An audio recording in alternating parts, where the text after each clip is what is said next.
Welcome to the only place where real, raw, and vulnerable conversations happen with IFBB bikini pros to give you an inside look at their struggles, strategies, mindset, passions, and all of life beyond the stage.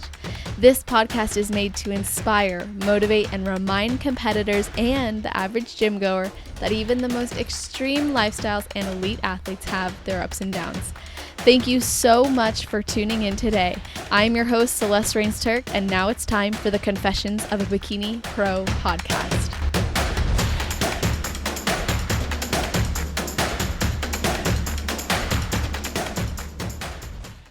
"63-year-old guest today is going to be one to remember. She has been a flight attendant for 35 years. She's the host of the Age is Irrelevant podcast, a cancer survivor, IFBB bodybuilding pro, of course, NPC judge, pole vaulter, and published fitness model who believes and promotes that age is irrelevant to pursuing your goals, dreams, and desires. She started competing when she was 56 years old, prepped for her first show, placed third, kept competing with multiple top 5 finishes, qualified for nationals. Then on her 60th birthday, she stepped on stage and won her pro card at the NPC Teen Collegiate and Masters National Championships. That was in 2017, and has since done 5 pro shows. Like I said, I'm very excited to have this lifelong competitive athlete with us today. Welcome to the show, Helen Fritsch. How are you doing?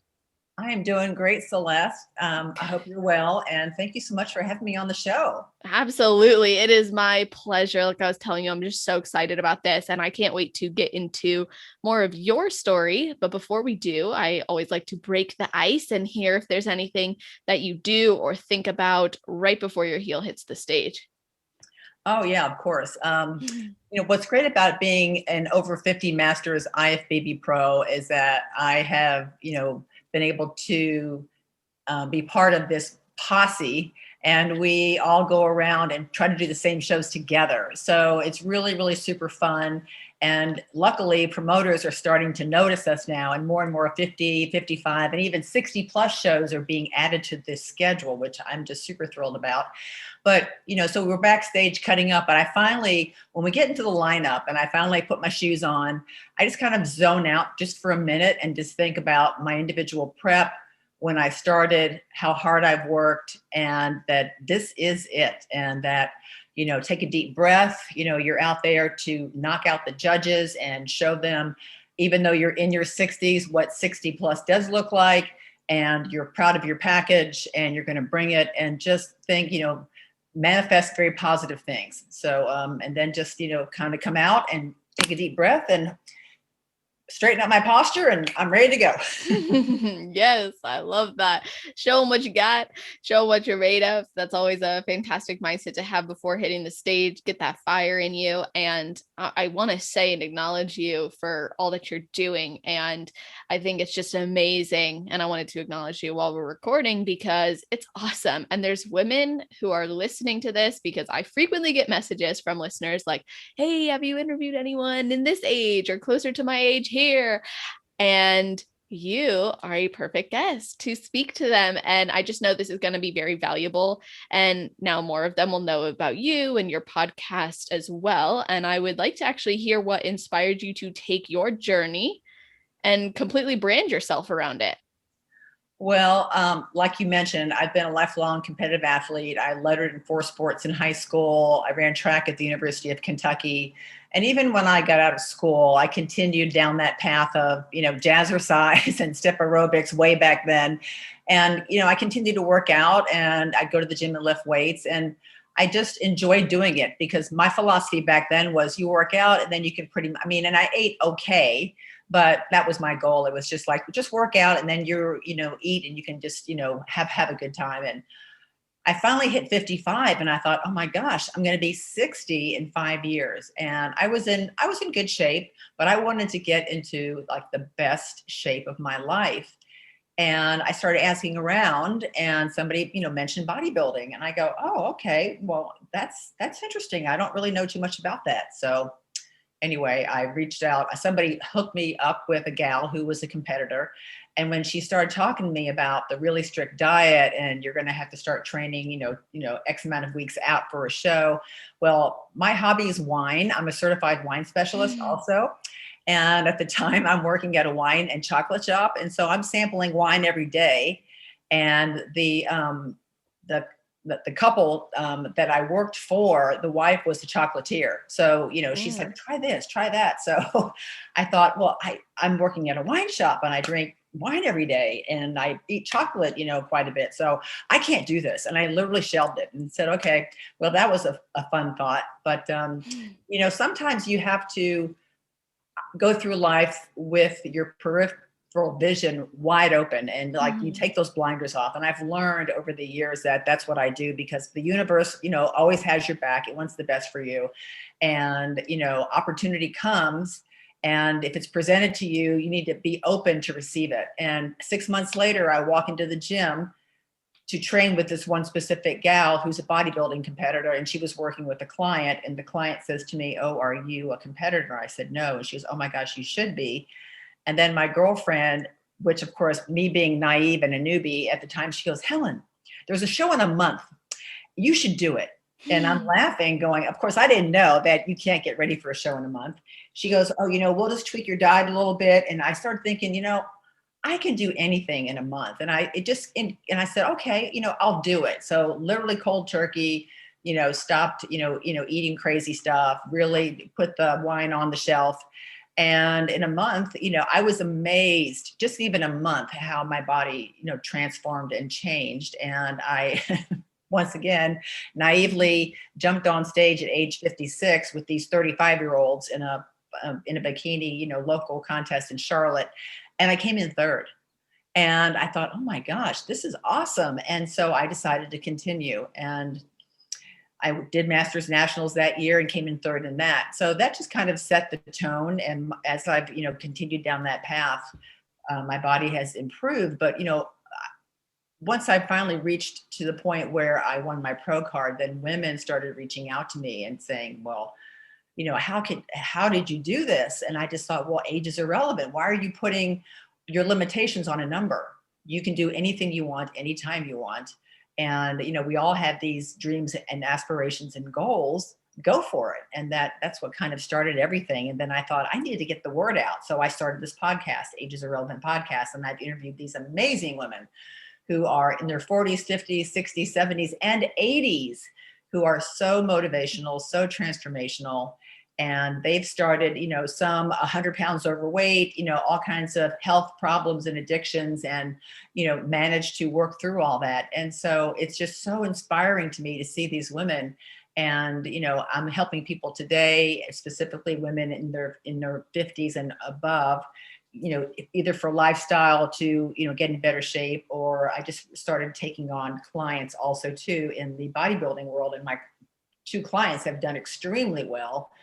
And it's just exciting for me to help spread this word, because, your wealth, your health is your wealth. So yes, you have got to, surround yourself with like-minded people. And, I didn't know what I was doing when I first started. I was like a rat in a maze, but, thank goodness for my coaches and my mentors, and I wouldn't be where I am today without them.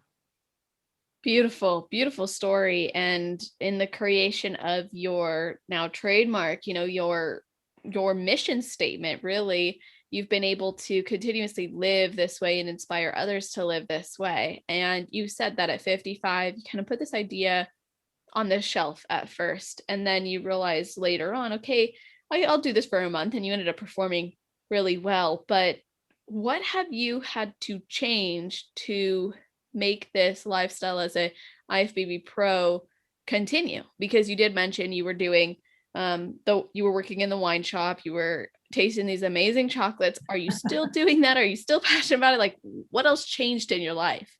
Yeah, no. I'm still passionate about wine. I'm sitting here looking around at my, 2 wine refrigerators and, my, all the wine that I have sitting around. But yeah, it's a treat for me. And, I haven't given up wine completely. If I can have a cheat meal, and if my coaches say have a cheat meal, if I can work in a glass of wine, if I'm several weeks out from my show, I'll do that. life is short and you have to enjoy life. And so, no, the wine hasn't gone away, but it's gone away to the point where, I was drinking wine every day. And now I've completely stopped that. I can go weeks, months without having a drink. It doesn't faze me at all. But I think once again, it's just like, it takes X amount of days, 21 days, I think, to start a new habit.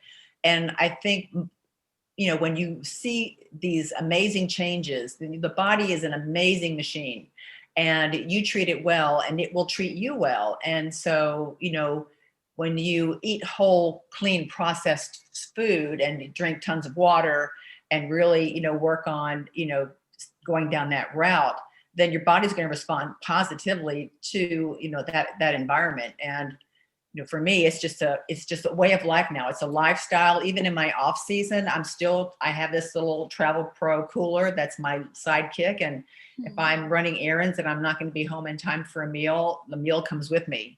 And so when I hear people making up excuses, I'm like, I'm sorry, but that's what coolers are for. And me being a flight attendant, I fly international. So during prep, I'd be flying overseas, and one weekend I'm in Dublin, and next week I'm in Paris, and next weekend I'm in Rome.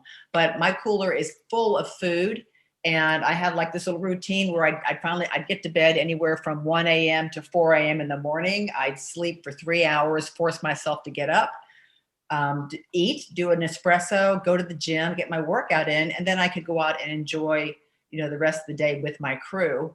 As the show got closer, though, I started packing food in my purse, and I was politely nicknamed Houdini because nobody knew what I was going to be pulling out of my bag to eat. I'd be like, oh, it's time to eat. I'd be pulling turkey burgers out of my bag, or chicken, or potatoes, or green beans, or, whatever. But I still wanted to be with my crew and have fun.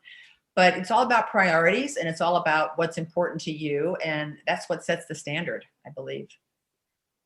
Yeah, absolutely. And you brought up your journey as a flight attendant and how you work and you still prioritize this. And I think you're right about excuses. And I think excuses go both ways. You can make an excuse for negative, harmful behavior, and you can make excuses for positive behavior as well. And I think you've done a really great job of prioritizing that for yourself. And it sounds like this has been something other people have accepted about you too. And I want to kind of ask you a random question, which is, first, as a flight attendant, did you get to, or do you feel like you still enjoyed these places that you saw overseas? Because I hear all the time, oh, well, part of traveling is the cuisine, which I agree with. I think there's a deep culture aspect to that that's great to experience. I also don't think it's necessarily a need be if you're going there frequently. So I would just like to hear how you kind of approach that. Do you feel like you've enjoyed your time as a flight attendant? Do you feel like this has gotten in the way of your enjoyment? Oh, no. Yeah, no, I still love my job, and I'll be 65 next year, and people are like, oh, you're going to retire? And I'm like, I'm never going to retire. This is like the best job ever. I can fly overseas with my friends and have fun, and I'm getting paid to do that. So no.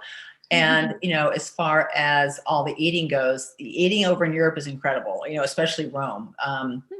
But when you're driven, and when you have a purpose, and when you have set standards for yourself, and most importantly, when you have a positive mindset, which is basically, everything in this sport, I've come to grips that, this is how it is. And it's not like that all year round, but when I'm in prep, this is how it is. I could work domestic flights, and I also do work domestic, but like from now until the fall, of course, we're not doing anything now because of COVID, but I would be working like probably April till almost November, nonstop Europe every single weekend. And it does get tough that you're in Madrid and you want to enjoy the tapas with everybody else.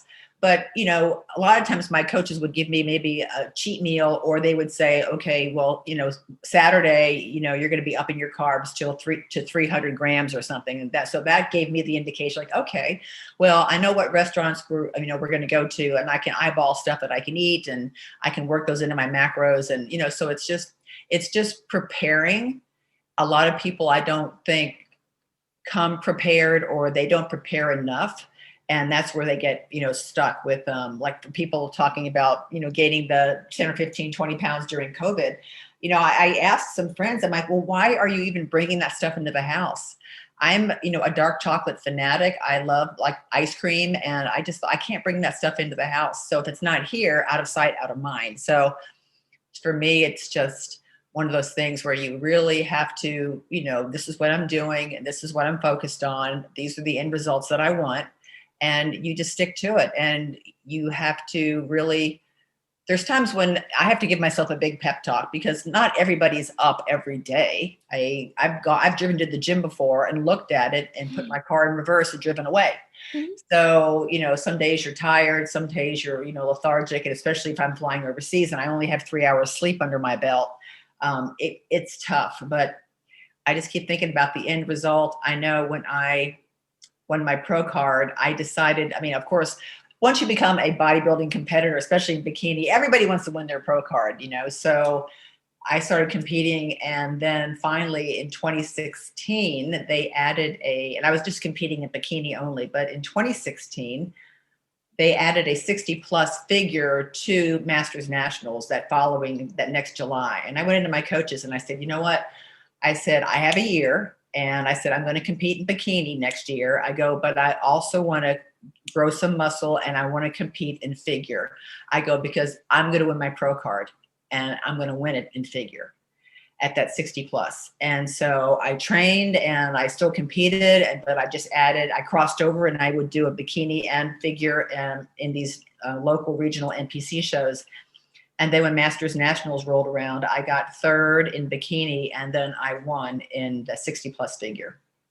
So it's just you have a goal. I would put little sticky notes on my mirrors. I still do that today. You manifest. I went online and made a copy of a trophy that said #1, and I had that plastered on my refrigerator door, and then on my door going out to my garage. And so I had a daily reminder of, don't forget, you're going to win that. You don't forget, you're going to win that. And that helped a lot too. I think manifesting and envisioning you actually doing what you want to do and what you dream to do is really important too.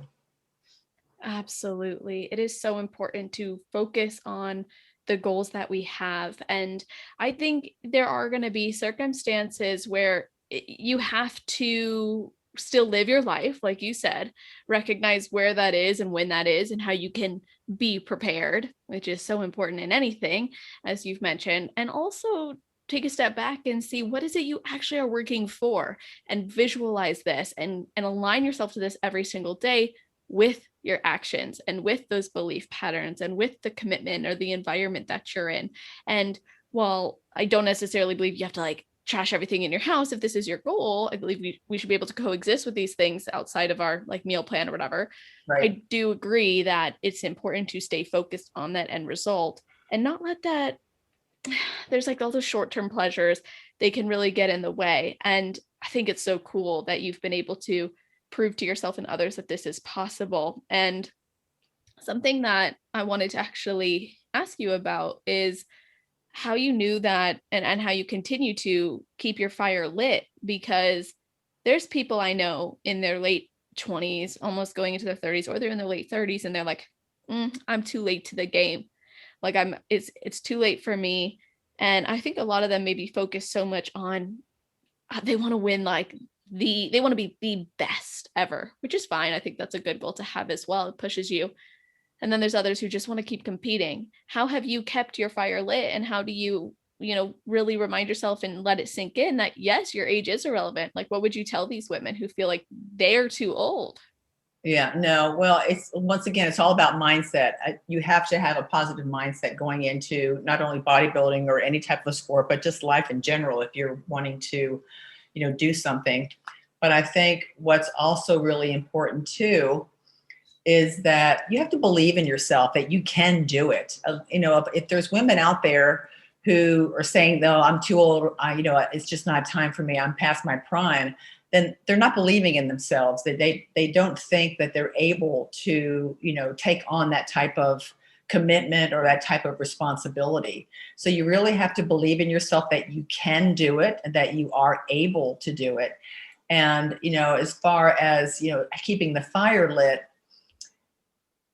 I continue over the years, even in my 60s, that my physique just continues to improve. And that's motivating, if nothing else. And now that these promoters, a bunch of us had written letters to promoters because they were awarding pro cards at these national shows in the 50, 55 plus categories. And now they've added 60 plus categories to bikini. And we said, if you're going to continue to award these at the national shows, you have to give us a platform to compete at, because as much as I think my figure has improved, I can't compete against these gals in their 40s or even like at 50 either. So it's really exciting for me to have several shows this year at 55 plus, and then 2 shows at 60 plus this year.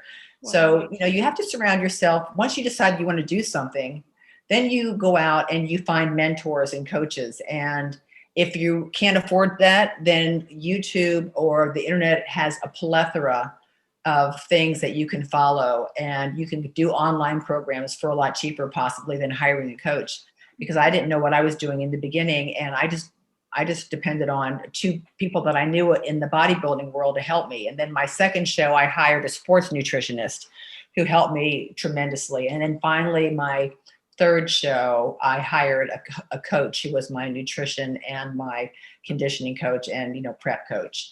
And so, and it took me, I went through 4 coaches before I finally found somebody that I really resonated with and that I really liked. And I'm still with them today. I just recently moved to Arizona, and they're still back in Charlotte, but that's the joy of being on the internet. But I love these gals that I've met in this 50 plus category, because like I mentioned earlier, we all try to do the same shows together. And there's times when, a couple of these gals will reach out to me and things have been going on. It seems like a lot of us have been injured this year. I just recovered from a hamstring injury. I know other gals who have had all other kinds of, stuff come up, and we're, doing this show in like 8 weeks.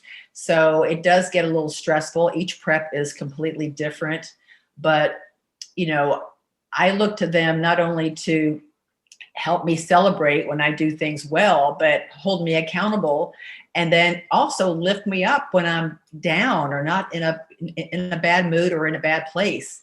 So for women who think it's way past their prime, they need to get into a group or a community that celebrates, their age, and that age is irrelevant. It's never too late to start something new. And that there is information out there, not only in bodybuilding, but in anything, any craft, any hobby, anything that you want to start. It's the information out there, and there is, coaching out there available pretty much for everything that you want to do. So you don't even have to be involved in bodybuilding. You can be involved in anything. And it's just a matter of setting your priorities, and this is what I'm going to do. And then seeing those results and getting all this positive feedback just, for me, fuels the fire even more. I'm going through a really, really great prep right now. I'm getting stronger and stronger, and I cannot wait until this final package rolls out, because it'll probably be my best package yet, and I'll be stepping on stage at 64. So I'm pretty excited. Oh my gosh, I'm excited for you. And I want to acknowledge, it sounds like you enjoy the process. And I think this is also key, because let me back up. Like, I think in our 20s, like I'm in my 20s right now, and I notice so many things that I do is driven by what I can do with it. Like so many things that I want to accomplish, it's because I see myself then accomplishing more. And I think this can be true at any age. And, I've noticed in some of the older people that I've seen accomplish things, and I know this person in our community actually graduated college, and he got another degree. He's like in his late 80s. And I thought, you have to really love the process. Yeah. You have to love to learn. You have to love to engage and explore, because at that point, and I don't mean this in a negative way, but what are they going to do with it, with the degree? And by the way, they can do a lot. I'm not putting a limit. I'm just saying it's an interesting thing to think about. If you have 5 years left and you just got that degree, well, okay, get to work. And then do you want to be doing that? And so I think the same thing with regards to bodybuilding. So many people, I believe, focus on the the result of, well, once I'm this, then I can blank. And it sounds like you take this approach of, I'm enjoying this process. I'm loving this prep.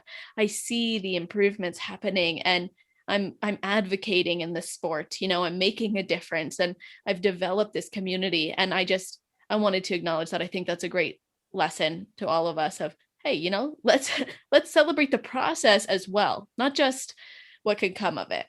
No, I agree 100%. And I think biggest problem, and I think this is for a lot of people, men and women, is that, especially you'll see this at the first of the year, people are all gung-ho about getting into this new fitness program. And society in general, they're just in a rush. They want to get from point A to point B, and they don't want to waste any time in between. But, honestly, if in bodybuilding especially, you're going to be going from A to Z, and you're going to have to go through the alphabet to get there. And a lot of people get discouraged because, they'll start off and they're all gung-ho, and then they don't see what the results that they want to see in this short amount of time. And then they just give up. Whereas, for me, I've had some preps that have been awful. I've had, injuries. I've had a month out, 3 weeks out. I know that this body fat's just not coming off around my waist. And actually, I'm just trying to think, this was 6 years ago. I had a physical, an annual physical, and my blood work came back bad. And then I went back again for more tests, and then come to find out I was diagnosed with leukemia. So needless to say, I was right in the middle of my competition season. And when my oncologist, the hematologist who is now my oncologist, called and said, I have the results, and you want to come in? And I said, honestly, I don't. I know that, I have a show. I was doing the Emerald Cup that year, and I've done that Emerald Cup so many years, one of the top best NPC shows in the country, I think, so well run.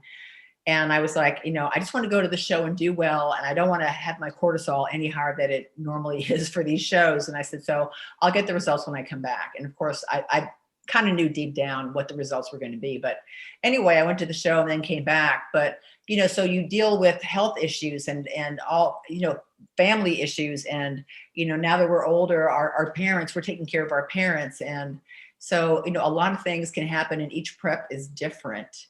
But you have to really, even if you get derailed and you hurt yourself, or, you've been diagnosed with something, you can feel sorry for yourself for so long.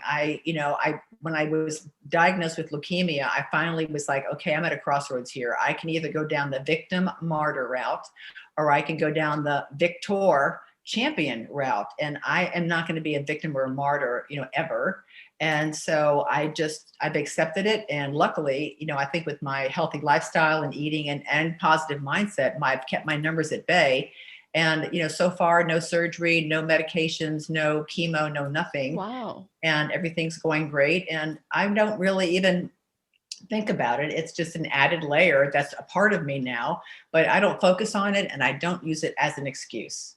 I'm being a flight attendant. I, hear so many, things when people come on and start telling me all their problems and all their woes, thinking that they're going to get something. And I'm like, I'm not going to do that. That's just not me. So it's, depending on what, the process is, you just have to make adjustments. And, everything happens in life for a reason. I really felt like, did I want to be diagnosed with leukemia? No, but now I'm a champion for even, showing people that it doesn't really matter, even if you have a cancer diagnosis, that for me, that's not going to stop me. So I think that's just a really great lesson for me that I've learned and that I've taken into account, and that that also drives me and helps me keep that fire lit, because I don't want to go down an unhealthy path for sure.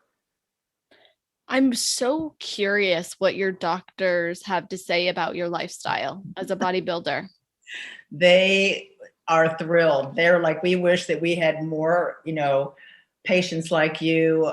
Everybody, who has been diagnosed with some type of, cancer comes in, and it's a death wish. And then they just go home and just wait to die, and basically don't do anything proactive to, help things along.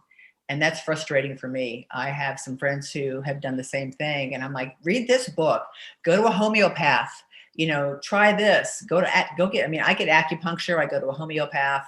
And luckily my oncologist and my homeopath and my general practitioner, everybody's on the same page.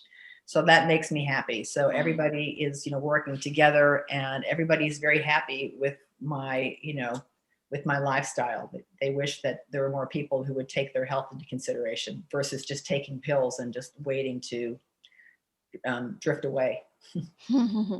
Yeah, that's a common theme in the world is, well, let me turn to the easiest possible route that doesn't force me to take responsibility for myself or for what's going on, and instead offloads the weight of that elsewhere.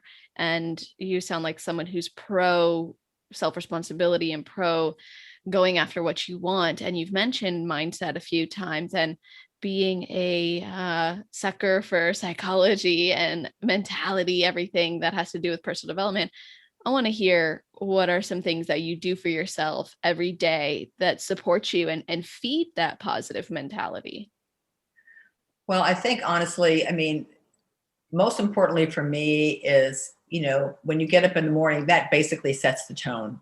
And there has been days that I've woken up in a bad mood. I don't know why, but at least I can recognize that and tell myself, okay, come on, you need to snap out of this, especially if I'm going to work. I don't want to be snapping at my passengers just because I'm in a bad mood. But, honestly, I try to, when I get up in the morning, and I'm an early riser too. I've always been an early riser. But the first thing I want to do is I just set intentions of, being just showing gratitude and being grateful, even for like the smallest things. Like I'm, just moved recently to Scottsdale. So I'm like so grateful that I'm here. I'm so grateful that I live close to family. I moved here because of family. I'm, so grateful that even though I may have leukemia or some other issues going on with my health, that I am, well enough to be able to get up and go to the gym and live my life. I think, gratitude and showing, intention is, really, really a positive thing. And, this positive mindset is, once again, I surround myself, even though I've lived here a short time, I seek out very positive, people. I have a personal trainer that I work out with who is so motivating.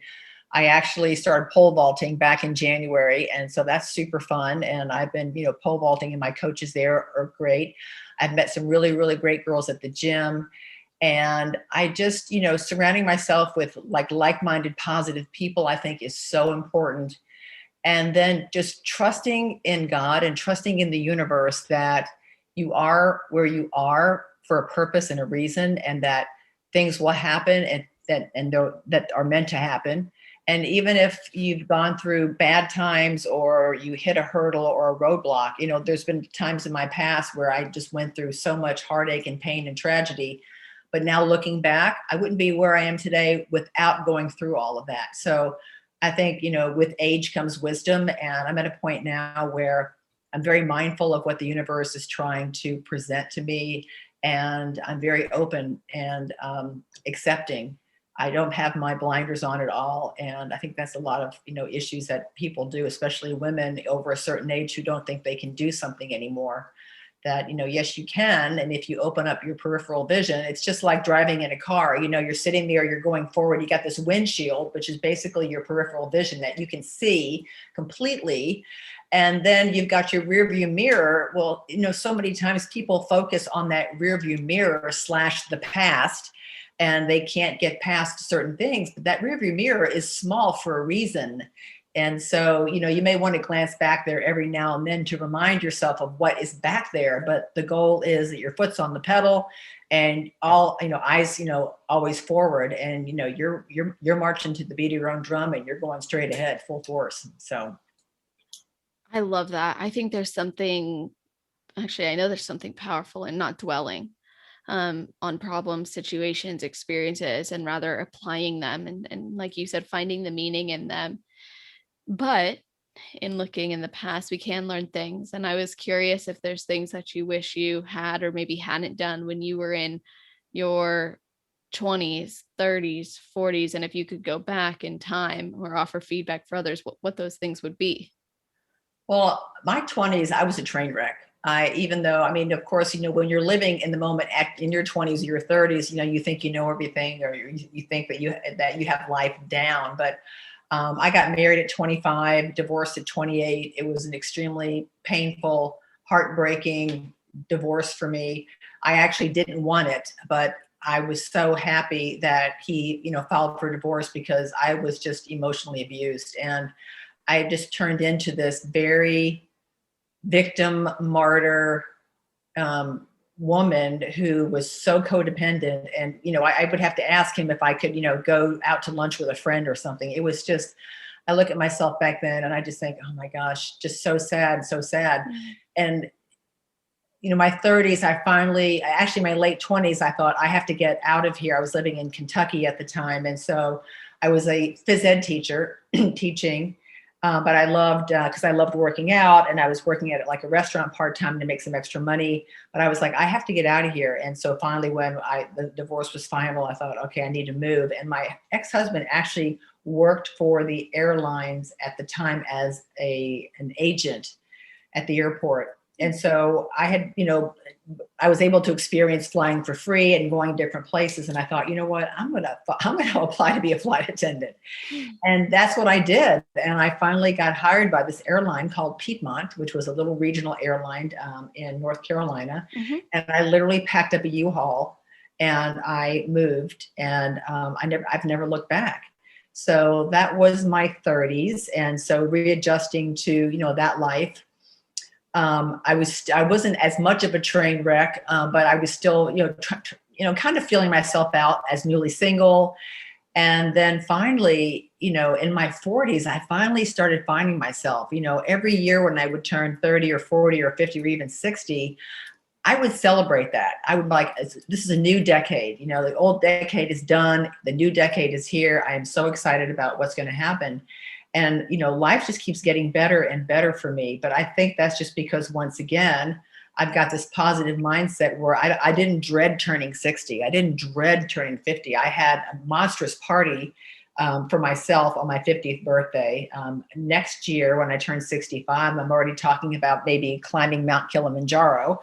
Yeah. So it's, so it's just one of these things where the older you get, the more wisdom you acquire because of situations. I mean, back in your 20s and even in high school, you're gossiping and you're so influenced by your peers. And then as you get older, you really develop your own, and you find out, who you really are, and, what things make you happy and what things that you avoid. And you start putting up boundaries because you're not wanting and letting those toxic people in your lives. And it just, now I'm so grateful and so blessed that I have such a great community of friends outside of the bodybuilding world, inside the bodybuilding world. I have a great family who I love and care for. They were just here last week visiting. So I feel so, so fortunate that, once again, it's just going through life with an eyes always forward approach. And that when certain things do happen, because I've had some things happen that were not pleasant, Mm-hmm. but there was a time where I was extremely ill, and this was probably 4 years ago. And I was out of work for like 7 weeks. And I was so stressed out because I was just getting sicker and sicker and sicker. And I thought, oh my gosh, this is not good. And finally, one day I woke up and I was like, you're looking in the future way too far down the road. You really need to concentrate on one day at a time. And so I've really, right at that moment, I just thought I have to take this illness one day at a time. Just like you have to take prep one day at a time. You're starting your prep at 12 weeks or 16 weeks or whatever it is.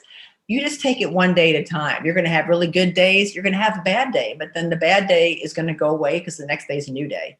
So that whole, one day at a time has gotten me through the good and the bad and the ugly. And I just think that in order to be successful, yes, you should have goals and aspirations and dreams, but you have to go through the process. You have to experience the journey, expecting that, it's not going to be, it could be a roller coaster. And that if things do happen, you you have to just, take time to recuperate, get up, dust yourself off, and then get back on that horse and continue down the road, because it's you versus you. And so you have people around you to help you and guide you. I mean, I love my whole entire community, my coaches, my mentors. I wouldn't be where I am today without them. But it all starts from within. And once again, it's all about mindset. There's the fixed mindset and a positive mindset. And that fixed mindset is where if you're backed into a corner, you're just giving out this barrage of excuses for, why you can't do something. Whereas in a growth mindset, if something happens, it's just like, okay, I'm going to learn from this experience. And then this will help me, not go through that again.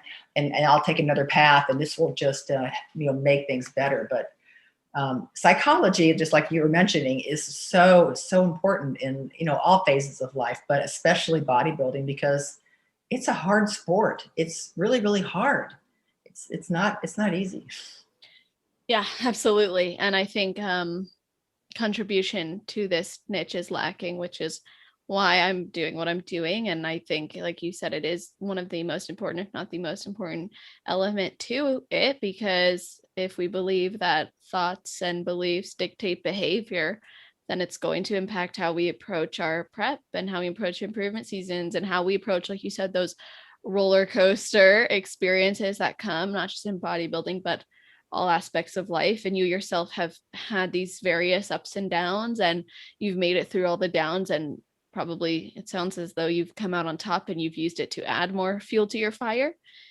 And I think it's important for everybody to know that a lot of things in life are not linear either, right? Like most of the times people who, like, we can't overgeneralize is what I'm saying. So your experiences, my experiences, others' experiences, they can be different. A lot of times they can be categorized or explained in similar ways, but we all go through different things. And I think the key is recognizing that if you can use that, and from this key takeaway in that part of the conversation is to improve yourself, and you can use that to reflect on and move you forward rather than back you into a corner, then you're going to be okay. You're going to come out okay. And yes, experience it and feel it and go through that process so you can learn, but don't get stuck there. And because bodybuilding can be challenging, and I've always actually been so curious, because when I see older women training really hard, I just think about like years of sports and athletics and life and how that can impact the joints and the body. And you had mentioned earlier yourself, you have had injuries. Some of your friends are going through injuries.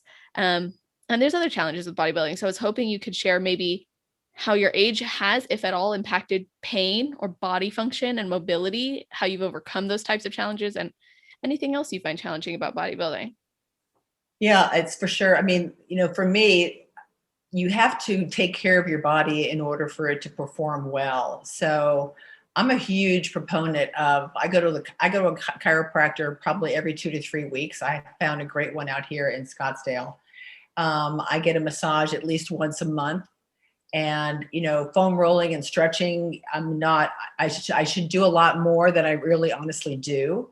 But in order for your, joints to stay lubricated and work well, I think that's super important to stretch and to, keep things loosened up. I'm a big person on supplementation, not only for the bodybuilding part, but just in general of, fish oil to help keep the joints lubricated, and, vitamin C, vitamin D, especially during COVID, everything they were recommending to take, I was already taking. So, sleep's a huge proponent. Women my age now are going through menopause. So all of a sudden now they're, having all these hot flashes, and their hormones are all over the place. And all of a sudden now, people are finding an extra 5 to 10 pounds around their middle, and they don't know what they're doing because nothing has changed. And the first thing I say is, well, have you had a hormone panel done lately? I said, because you're more than likely, you probably, need, your hormones are out of whack. So, I'm way past that now, but, being older, especially a woman in her 50s, you come to this crossroads now, because all of a sudden, your kids are out of the house, and you're going through menopause. So now your body's changing, and then maybe your relationship is changing. Maybe you're, separating or getting divorced from your husband after 25 or 30 years. And so, life can be rough. And so it's just one of these things where if you try to stay ahead of the game, just like, your car, you take it in for normal oil changes and, tire rotations. If you stay ahead of the game and, treat your body well and, lift weights, lifting weights. I see so many people at the gym who are doing cardio, nonstop. And then, I'm sure they're in great cardiovascular health, but there's no change in their physique. And so I'm like, resistance training is key for women, not only to help aesthetically look better, but also for your joints and as far as your bones to stay strong. I mean, my mother, when she was alive, was just walking down the street and then just fell and broke her hip. Well, I mean, she was a smoker and she wasn't eating well, and she definitely didn't drink enough water. And, for whatever reason, all these things just added up. And one day her hip just snapped. So, taking really good care of yourself and being mindful and, eating clean, whole processed foods and things along that line. It all adds up. And that's what makes the difference. It's just, you accumulate and your body continues to perform well because you continue to treat it well through normal maintenance, just like you would a car. Yeah, great analogy. And I like how when you're looking ahead and you can see potential obstacles, preparing to get over them now is going to help you to be successful. This has been shown time and time again that people who prepare for possible sabotages or possible setbacks end up being more successful because they have a plan in place. And that goes back to your point earlier of being prepared. And I think there's a lot of like cultural conditioning that can come as well, where, okay, maybe women who are older now don't see the value in lifting weights. Maybe they always thought, okay, it's better to be smaller, skinnier. Lifting weights will make you bulky or big or unattractive or whatever it might be. And so you also have to overcome those types of mental barriers where people are very set in their ways. And like you said, maybe they have those blinders on. And I know you recently committed to being a coach and you've been helping other women through this. And I wanted to know what you think is most important for women over, let's say, 40 in terms of achieving their goals and getting to a place where they are actually prepared for those potential life setbacks like what your mom experienced. Right. Well, it's kind of funny because if I have a woman who approaches me and wants to work with me, the first thing I ask them to do is I want them to write down everything that they're eating over the course of like 3 to 4 days. And I'm like, and just be honest, I'm not judging you. I go, but I just need to see what you're eating. And I'm normally horrified. What do you see? What do you see most frequently? Oh gosh, I'm just trying. And it's, they're, for women mainly, they're not eating enough. Yeah. They're not eating enough protein, especially. And then of course I'm hearing from, many people how they're carb junkies and they're addicted to sugar. And I'm like, well, that just tells me once again that you're not eating enough protein because, protein really is so satisfying and it helps you stay fuller longer. But they'll have, there's always some type of junk food, throughout the day, whether it's chips or Doritos or Pringles or, something, breakfast would be an espresso with 3 artificial packets of sugar, a piece of toast with an entire avocado and jam. And then that's all they would have. And then they would snack throughout the day. No major meals, just kind of snack throughout the day with junk food. And then maybe for dinner, have like a foot-long Subway sub. So, and then no water. I mean, they would drink like two LaCroix. And I think I saw one gal was just like, she had 2 LaCroix and then 2 coffees.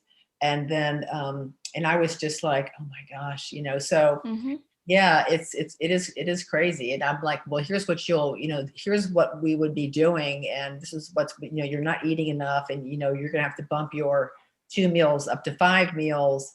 And that freaks them out right away because they're like, oh, I know I'm trying to lose weight. And if I eat more, I'm like, but you're going to be eating more and you're going to be working out 5 days a week too. So a lot of women in their 40s or 50s, who want to get in better shape, they don't know where to start. They really don't have any idea. It's just like when you start a new hobby or, a new sport or anything, you just have to learn. And so I'm very honored they've reached out and want to work with me.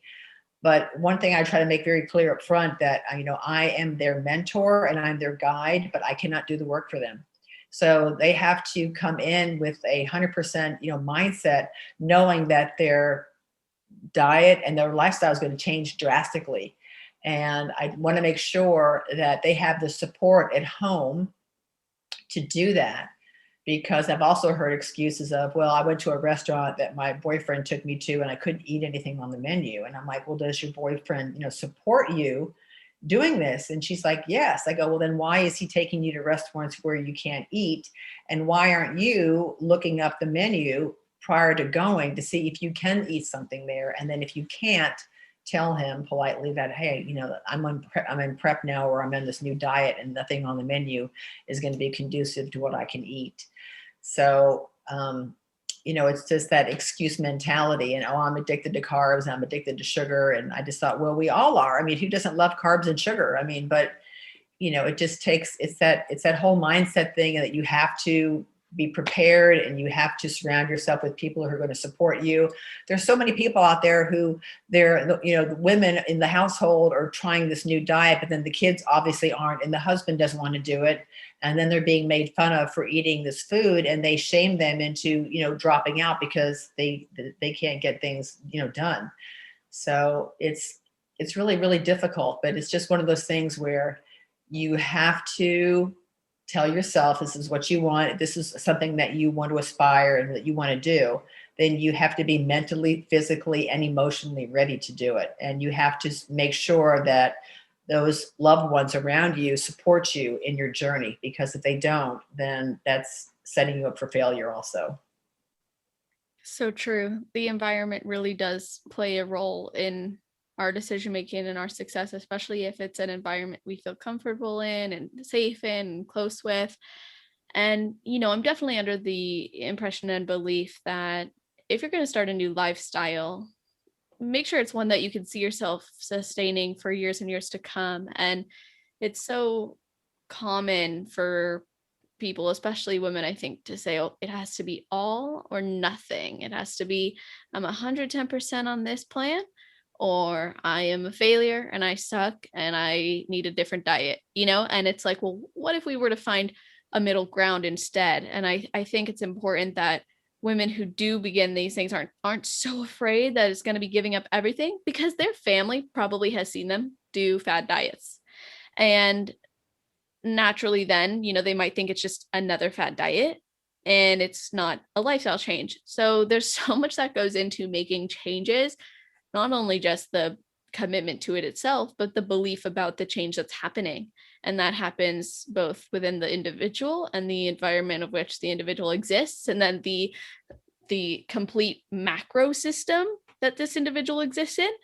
And I think we forget that there's so much that's influencing these behaviors that people resolve to the excuse of, well, I'll just blame it on the sugar, or I'll just blame it on, this person in my life who did this. It's like, well, wait, you could have made a different choice, or you could have committed to something different that felt more freeing. And it really, I think it's a lot of education. I think it's a lot of, like you said earlier, belief.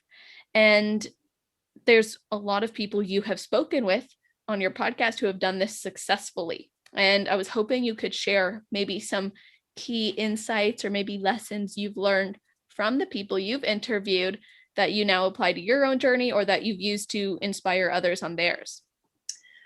Yeah, sure. There was one gal specifically who I just loved interviewing her. Her name was Diet Sauer, and she's in her late 60s now.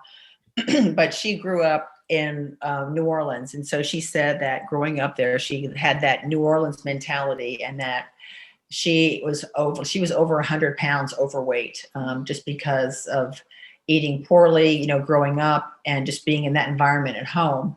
And that, she smoked and she drank, and she had a tough time getting around, but that's what she was used to. And then so she said finally, she ended up getting married, she had children, and that she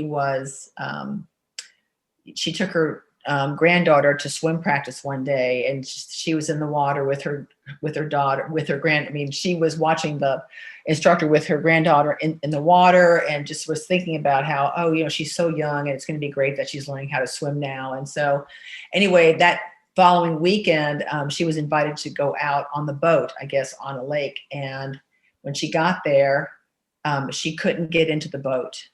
Oh. Because she was too heavy, because she had to step down and the step was too far down. And she just couldn't do it.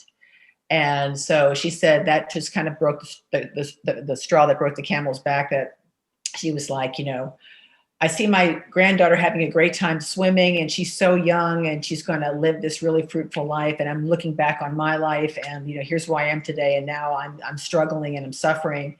And so she went back to swim practice the next day, apparently with her granddaughter, and made some kind of comment to the instructor and said, I'd kind of like to get in the water. That would be easy on my joints. Do you all have like aerobics classes in the water here? And they did.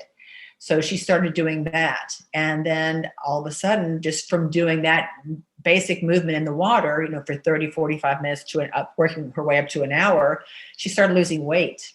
So then she was like, okay, well, that's great. So now I need to work on my diet, because the coach was, suggesting, well, why don't we work on your diet now too? And it wasn't like a cold turkey thing. It was just like, I tell people too, I'm like, for example, you can't, going cold turkey is hard, like, especially with like drinking soda. I don't drink soda. When I was even in high school, my coaches didn't want us to drink soda. So I've never really been a soda drinker. I mean, once in a blue moon, I may have something if I'm having pizza, but I just don't drink soda because it's obviously so bad for you.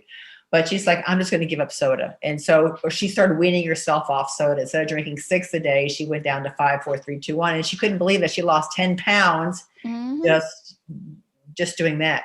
So it's just a course of slowly but surely. A year later, she lost 100 pounds. Today, she is an internationally ranked masters swimmer. Wow. Ranked sixth in the world. So, stories like that, stories like Flo Myler, who's 85 years old and who is the world champion pole vaulter in her age group. She didn't start working out until she was 60. I've interviewed other women, Joan McDonald, who's a huge internet sensation right now on Instagram. Her and her daughter, Michelle. I interviewed Joan a couple of times, and she started her fitness journey at age 70. And now she's 75 and just looks incredible and has lost, 75, 80 pounds. And now she's, has 1 million followers on Instagram, and just, she's just killing it. So it's never too late to start something new. And, you have to just get out of that fixed mindset and open yourself up to be vulnerable, because that's basically what it is. You're experiencing new things for the first time, not only in your mind, but your body. And, it's okay. It's okay to fail. There's, from failing, that's where we grow. So, you fail, it's one thing, you have a bad day at a diet. I mean, some of my clients that I've, how'd your week go? Well, I had a little bit of a setback. I'm like, that's okay. You're allowed, don't beat yourself up over it. It's fine. So it's, you have to just take that approach of, you want to be able to enjoy life. You don't want your journey to be miserable. So you have to set yourself up for success, which might mean, if you're wanting to lose weight, obviously a lot of women that I work with don't want to go into bodybuilding. They just want to feel better. And so, that's a completely different scenario versus someone who's going into prep, especially mindset wise. So I approach people differently. So on that respect. So. Absolutely. Yeah. And I love how you told that story about the woman who couldn't get in the boat, because we're living in a society that's sensitive, I think, to the topic of changing their body, losing weight. It's not all about weight loss. And this is what people, I think, get confused. So then they make excuses their life, oh, it's fine. It's okay to be this way. I'm beautiful as I am, which, yeah, you can be beautiful. That's great. There's no one saying you're not. But at what point is your life and your health being sacrificed in exchange for the 6 sodas you're drinking every day, as that woman was? And I love that story because I think it puts things in perspective, where the more excuses you make for yourself, the more sacrifices that you don't even realize you're actually making for yourself later. And these are sacrifices of things you don't want to be sacrificing, like that family time, or like the ability to enjoy your life and make the most of it and spend that time with grandkids, for example. So I just really appreciate you sharing those stories. And I'm just so amazed by these women. And I think most of the people who listen to this podcast are women. And I hope that they're all so inspired to know that they can do this for years and years and years to come. And there's always so much growth, and we're all off to a great start. I think that's awesome, at least in this sport. And I think something else that you had mentioned that I wanted to discuss with you was, you said being open to being vulnerable and accepting that failure could be part of it, and that you are going to learn along the way. And earlier you mentioned that you had some setbacks in preps and there's been challenges along the way, but you've made great progress since the start of your journey. And I was wondering if you could share some of the approach you and your coach have taken over the years, maybe what you've learned along the way about your body, your fitness, or through failure and setback. Well, I'm an ectomorph, so I mean, I'm long and lean to begin with. And even in high school, back then in the 70s, we didn't have any knowledge about nutrition and supplementation and lifting weights. And the weight room was just for the football team. And luckily for me, I was a natural athlete, so I was gifted in running. And so state championships, I was on a high school team. We won the state championship every year. And so I was lucky in that respect that I had an amazing coach, but it was just being, going out there and practicing. But, I think we really have to focus on life begins at the end of your comfort zone. So, we all get comfortable. And so, going through prep or going through anything in life, we get in our little routines, we get in our little, actually ruts could be, is a good thing. And I actually went through a rut in 2008, 2009. I just wasn't happy. I mean, there's nothing wrong with my life. I just wasn't happy. And so I was luckily, my nephew played football out in Oregon. I would go out there every year to watch him play, but we would also go out wine tasting too, and came across this one winery one day where the owner, the winemaker, and I hit it off. Well, years later, here I become a wine certification specialist. And then, my company was going through layoffs at the time, and because the airline industry wasn't doing well, and they offered these leaves of absence. And I just had this light bulb idea of, I'm going to, call this winemaker and see if he needs any help. And he did. So I literally moved out to Oregon for 2 years and worked at a winery as a wine intern. So, and that was probably one of the most physically grueling things I've ever done in my entire life. Oh, it was so hard. Mm-hmm. All the heavy lifting, and everybody thinks like, oh, that sounds amazing. Well, I wouldn't describe, it was one of the most amazing things I've ever experienced in my life, but the actual work was grueling. But, I was the oldest out there with all these kids who were in their 20s. And so when they saw me, they rolled their eyes, but they, once they found out how strong I was, then I was, accepted pretty quickly. But just to tie all that in, it's just, when you're going through, a prep and you've come across these difficult situations, as I did when I was doing that prep, out in Oregon as a wine intern, some of these things that they wanted me to do and had me do were extremely hard, and extremely, grueling, and as far as all this heavy lifting and stuff. You just have to trust in the process. I know that's such a cliche, but it's like a winemaking process. You go through the process, and sometimes, like, I worked out there 2 years, and 1 year we had 40 tons of grapes that we processed, and the next year we had 80. So it was just like we were working double that second year. And sometimes when I'm going through prep, like this prep so far, knock on wood, has been really, really great so far. But other preps have been miserable. I was right in the middle of a prep when my dad dropped dead. And I was actually out at the Governor's Cup in Sacramento, and I got the phone call from my stepmother, and because they were living in Madrid.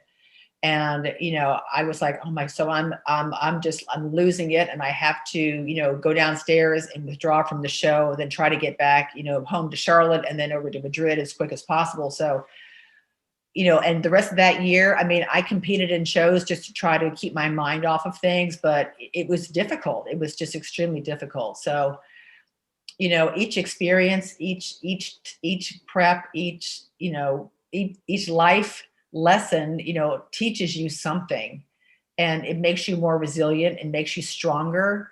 I wouldn't trade any of the bad things that have happened to me, or the hard or painstaking things that have happened, to me. It's, stuff happens, and in order for shifts to happen in your life, stuff has to happen in your life. Mm-hmm. And, we just talked about mindset and growth, and it's just one of those things, the age that you are doesn't matter unless you let it matter. What's that saying where it's, we treat ourselves like we're old, then we're going to act like we're old. Mm-hmm. And so many people have that mindset. Well, like, I'm 50 now, so life's over, or I'm 60, or I can't do that anymore. And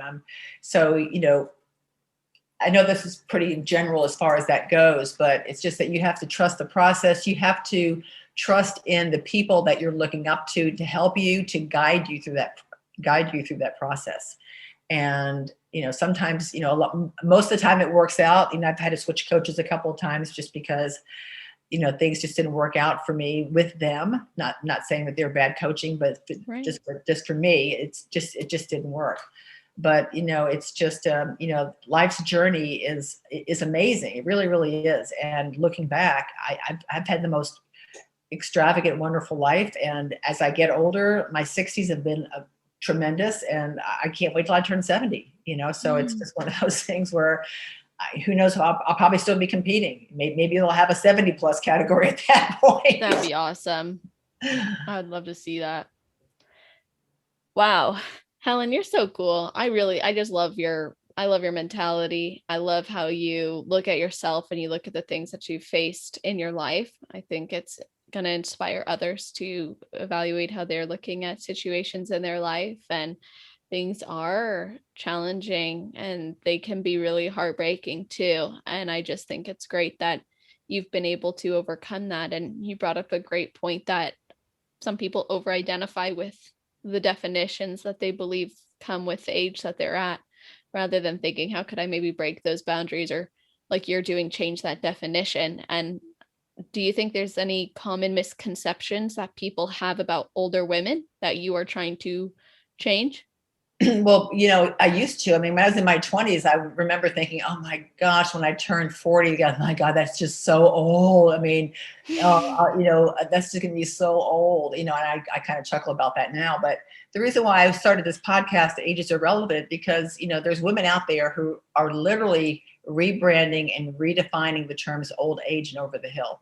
And what's great now is that society is very accepting of this. I mean, I do cartwheels when I see people, women on magazine covers who are in their 40s, 50s, and 60s. I have a really great fitness community that I've been involved with through just different mentorship groups and different little symposiums that I've gone to, and fitness events that I've gone to. And when I see some of these gals that I know who are, out in the public eye and on TV, or, on a magazine cover, I'm like, yes, I'm just so thrilled. I celebrate their victory because, society finally is realizing, and that's what I think is so great, that there's this awakening for women like us who, it is acceptable to, start bodybuilding and improve your, body at age 50. I mean, I see these women in bikinis in their 50s and 60s, on social media. And I'm like, this is so unreal. This is so awesome. That the self-confidence is booming, and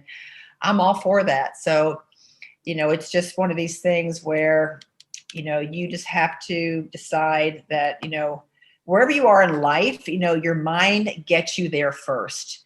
So you really have to focus. Again, I know I sound like a broken record, but it's just one of these things where you want something, then, jump, the net will appear. Go for it. Yes.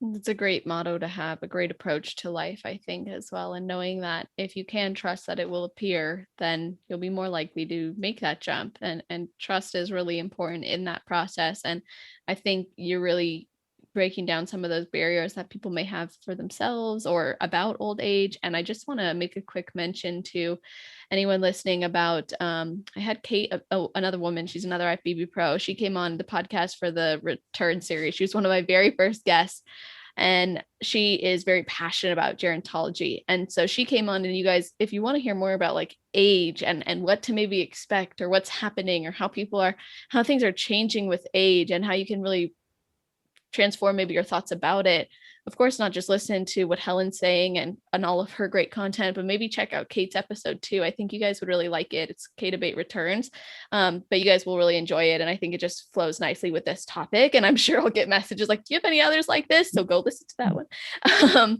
But yeah, and I'll listen to that too, for sure. Yeah, I would love to hear your thoughts on it actually after. So I could send you the direct link, but it's really interesting, just her take on it and what she's learning about as far as aging goes. And I think it's super aligned with what you're saying too, which is your mind's going to take you there first, and not to give in to, what people have been conditioned or taught to believe about their age, and instead to create their own life from it. And I think people are very afraid, like you said, when you were in your 20s, you were afraid, 40 was going to be old. And now you're so accepting and you're so ready to embrace new decades and new experiences, which is just so beautiful and so awesome. And now you're in your prep. You said this prep is going really well, and I would regret not asking you what your competition goals are. Well, I'm going to be competing in a 55 plus category in July. Gary Udit moved the Pittsburgh Masters Pro show to the Masters Nationals right in like mid-July. So that'll be fun and exciting. I love doing Gary's shows, especially at the Sheraton. It's just so awesome. And then there's, so I'm hoping to do well at that show. I mean, this to me has really fueled me up, thinking, oh my gosh, so I'm competing against girls at 55 instead of 50. But then we reached out to some other promoters, and Tim Gardner, who is a huge promoter down in Florida, he agreed to put in 260 plus shows in the fall, one in October and one in November. So of course, I'm definitely doing those shows, and I'm gunning to win that. So Mm-hmm. that's my fuel, right there. I just have this approach where, my body's not my enemy. And if I give it the right fuel, it will reciprocate. And I think a lot of women need to adopt that mantra and even put that on the refrigerator, just that, it's, don't look at yourself in the mirror and think that, oh, my body, it's the enemy. It's just like, give it the right fuel, and it will reciprocate and get you where you want to be. Oof, yes. Heck yes. And I also love what an advocate you are in the sport, and just how you're so involved. And now you're an NPC judge. Yeah, Are you? I know. I'm so excited because I'm thinking, well, I'm not sure how much longer I'm going to compete, but I want to stay in this sport. Yeah. So I just recently became an NPC judge, and seeing these girls up there, I had to do some test judging, and I was so excited. And I actually went up to some of the girls afterwards who were in their 50s, and I said, hey, I just wanted to, say congratulations. I'm so happy to see women like you up there on stage. And they were like, oh my gosh, thank you. And I was like, oh, no. You guys just fuel me to even be more passionate about this whole scenario. So it's awesome. Oh, that's so cool. I'm so excited that you're doing that and that you're empowering others along the way as well. And you've given so much great insight and so much great advice on the show, but I always love to kind of close out the episodes by getting your best advice for women who have never competed before but would like to, and then your best advice for women on their road to pro. Well, once again, we've talked about, if you are interested in competing, I would definitely seek out wherever you live, and try to make some type of arrangement where you can actually sit down and talk with a prep coach just to see exactly what everything entails. Because the first time I did that, I was like scared away, literally thinking, oh my gosh, I'm just not ready for this yet. So, you have to be ready, 100% ready to commit to the journey. And then, reach out. And even if you don't know anybody, Facebook and Instagram are wonderful forms of communication. And if you just throw something out there, like I'm looking for a contest prep coach, possibly interested in competing, people are very, very good at offering suggestions and very helpful. And that's what I did. And so that's how I got, to meet some of these people that I met, and that helped me with my very first show. So it's just one of these things where, you have to commit to the cause and find the right people to inquire about it. And then take that leap of faith and jump and just trust the process and go. And, it's not going to be easy in the beginning because it's going to be a total lifestyle change, but just take that one day at a time approach with that eyes always forward approach. And, make sure that you surround yourself with like-minded people in a community who will help you, celebrate your victories and hold you accountable, along the way.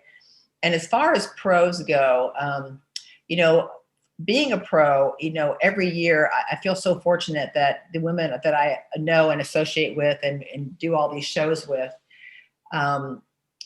we all don't keep things from each other. Like if I come across like, a great, exercise that I think would really be beneficial, I'm going to throw it out there on, social media. Hey, try this, or, I like this combination of stuff, or, oh my gosh, this new supplement that I found. Oh, I think it's amazing. You should try it, so whatever. So I think is, being a pro, because we're consistently trying to improve our physiques. We all have that mentality where, we're focused and we're driven. And I think that's a positive thing. But then again, I always depend on my girls to keep me in line and keep me, and hold me accountable in good times and in bad. But if I need help or advice, I go to them also too. And I ask them, what do you think about this? Or what should I do about that? Like, I recently transitioned down from a 5-inch heel to a 4-inch heel because I'm like, girl, oh my God, no, I cannot wear 5-inch heels anymore.